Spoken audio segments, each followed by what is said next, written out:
হুজুর, আপনি কি জানেন দোয়া ইউনুস কতবার পড়লে আল্লাহর গায়েবী সাহায্য পাওয়া যাবে? দোয়া ইউনুস কতবার পড়লে গায়েবী সাহায্য পাবেন? আমরা কিন্তু অনেকেই দোয়া ইউনুস সম্পর্কে জানি, আর এটা এমন একটা দোয়া যেই দোয়াটা আল্লাহ তাআলা নিজে পবিত্র কোরআনুল কারীমের ভিতরে কোট করে দিয়েছেন। হযরত ইউনুস আলাইহিস সালাম এই দোয়াটি পড়েছিলেন যখন তিনি কঠিন বিপদে পড়েছিলেন। দোয়াটি হচ্ছে, লা ইলাহা ইল্লা আনতা সুবহানাকা ইন্নী কুনতু মিনাজ জালিমিন। এটি চমৎকার ছোট্ট একটি দোয়া, তবে এটার ভিতরে ফজিলত অনেক বেশি। হযরত ইউনুস আলাইহিস সালাম যখন কঠিন বিপদে পড়ে গেলেন, 4টি অন্ধকারের ভিতরে পড়লেন। 1 নম্বর হচ্ছে রাতের অন্ধকার, 2 নম্বর পানির নিচের অন্ধকার, 3 নম্বর মাছের পেটের ভিতরের অন্ধকার। এবং তাফসীর কিতাবের ভিতরে এসেছে যেই মাছটা ইউনুস আলাইহিস সালামকে খেয়ে ফেলেছিল, ওই মাছটাকে আরও একটা মাছ খেয়েছে। মোট 4টা অন্ধকারের ভিতরে ইউনুস আলাইহিস সালাম পড়ে গেলেন। এখন তিনি মনে করলেন, এই সাগরের তলদেশে মাছের পেট থেকে আমার মা আমাকে বাঁচাতে পারবে না, আমার ভাই আমাকে বাঁচাতে পারবে না। যদি আমাকে বাঁচাতে পারে একজন পারে, তিনি কে?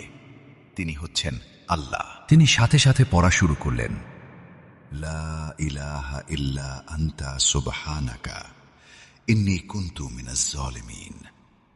এই দোয়াটা তো আমরা সকলে জানি, কিন্তু অর্থ আমরা অনেকেই জানি না।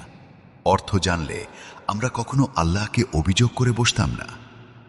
ইউনুস আলাইহিস সালাম বলছেন, লা ইলাহা ইল্লা আনতা, আল্লাহ তুমি ছাড়া কোনো মাবুদ নাই। সুবহানাকা, আল্লাহ তুমি পবিত্র। ইন্নী কুনতু মিনাজ জালিমিন, আল্লাহ আমি অপরাধ করেছি।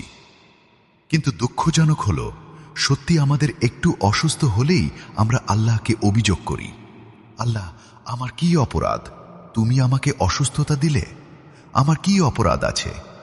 আমরা আল্লাহকে অভিযোগ করে বসি। খবরদার, অভিযোগ করবেন না। আপনি এই দোয়াটা পড়বেন। এই দোয়াটা কতবার পড়লে আপনি সাথে সাথে গায়েবী সাহায্য পাবেন? দোয়াটি পড়ার আগে পরে দরুদ শরীফ 3 বার পড়ে নেবেন, এবং সর্বনিম্ন আপনি 100 বার লা ইলাহা ইল্লা আনতা সুবহানাকা ইন্নী কুনতু মিনাজ জালিমিন পড়ে আল্লাহর কাছে দোয়া করবেন। দেখবেন আল্লাহ পাক রব্বুল আলামিন আপনার দোয়া কবুল করবেন, আপনার বিপদ দূর করবেন। গায়েবীভাবে আল্লাহ আপনাকে সাহায্য করবেন। ভিডিওটি দেখা হলে কমেন্টে মাশাআল্লাহ বা আলহামদুলিল্লাহ লিখে শেয়ার করে অন্যদের শেখার সুযোগ করে দিবেন। তাহলে আপনিও অসংখ্য নেকির অংশীদার হবেন ইনশাআল্লাহ।